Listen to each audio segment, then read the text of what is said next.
वेदनांनी आणि अपमानाने भरलेलं होतं. अस्पृश्यतेच्या काळोख्या सावटाखाली त्यांना शाळेत वेगळं बसवलं जाईल. पाण्याच्या एका थेंबासाठीही त्यांना वंचित ठेवलं जाईल. परंतु या सगळ्या अन्यायाच्या जखमांमध्येही त्यांच्या अंतःकरणात परिवर्तनाची तेजस्वी ज्वाला धगधगत होती. त्यांना ज्ञात झालं होतं की शिक्षण हेच ते शस्त्र आहे जे अज्ञानाच्या अंधाराला चिरून टाकतं आणि माणसाला स्वाभिमानाने जगण्याची ताकद देतं.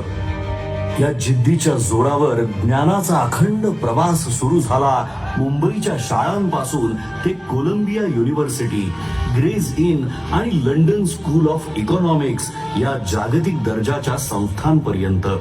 त्यांनी डबल डॉक्टरेट आणि बॅरिस्टर ॲट लॉ या उच्चतम पदव्या संपादन करून ज्ञानाच्या आकाशाला गवसणी घातली.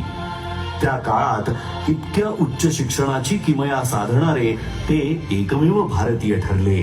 आपल्या विलक्षण बुद्धिमत्तेच्या जोरावर परदेशात सन्मानाने आयुष्य जगण्याची संधी असतानाही डॉक्टर बाबासाहेब आंबेडकरांनी मातृभूमीची निवड केली.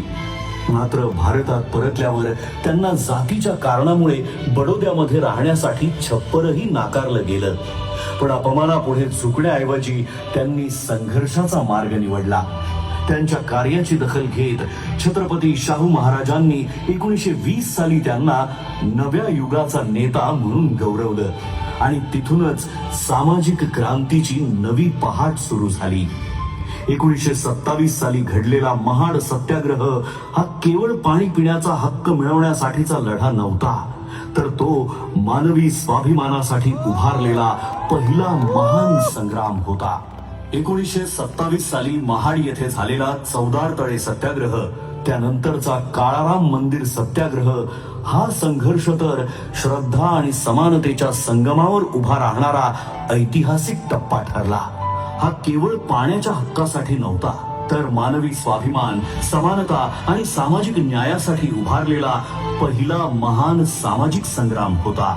1930 ते 1932 या कालखंडात डॉक्टर बाबासाहेब आंबेडकर यांनी गोलमेज परिषदेमध्ये सहभाग घेत वंचित, पीडित आणि शोषित समाजाचा आवाज जागतिक स्तरावर पोहोचवला.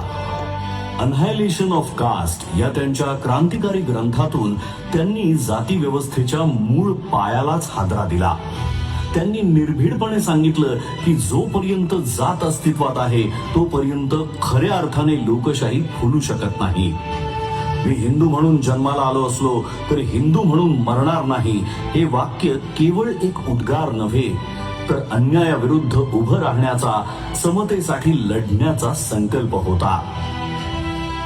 डॉक्टर बाबासाहेब आंबेडकर यांचा संघर्ष केवळ सामाजिक परिवर्तनापुरता मर्यादित नव्हता, तर त्यांच्या वैयक्तिक आयुष्यातही वेदना, त्याग आणि कठोर परीक्षांनी भरलेला होता.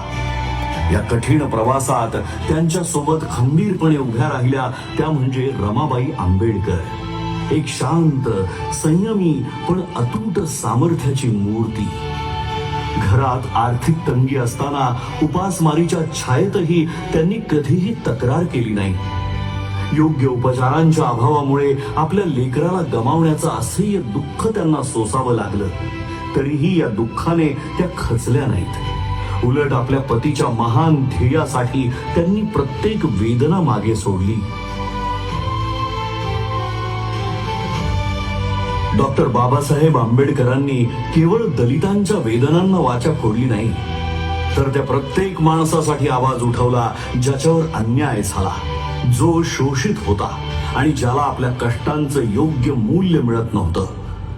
कोकणच्या मातीतील शेतकऱ्यांच्या शोषणाविरुद्ध त्यांनी थेट आवाज उठवला आणि खोटी पद्धती या अन्यायकारक व्यवस्थेच्या मुळावर घाव घालत त्यांनी शेतकऱ्यांना स्वाभिमानाने जगण्याचा मार्ग खुला केला.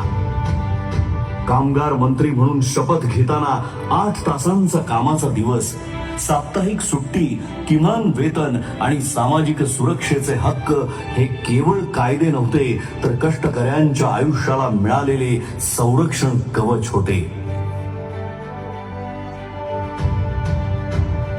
डॉक्टर बाबासाहेब आंबेडकर यांच्या दृष्टीने स्त्री ही केवळ कुटुंबाचा भाग नव्हती, तर समाजाच्या उभारणीचा केंद्रबिंदू होती.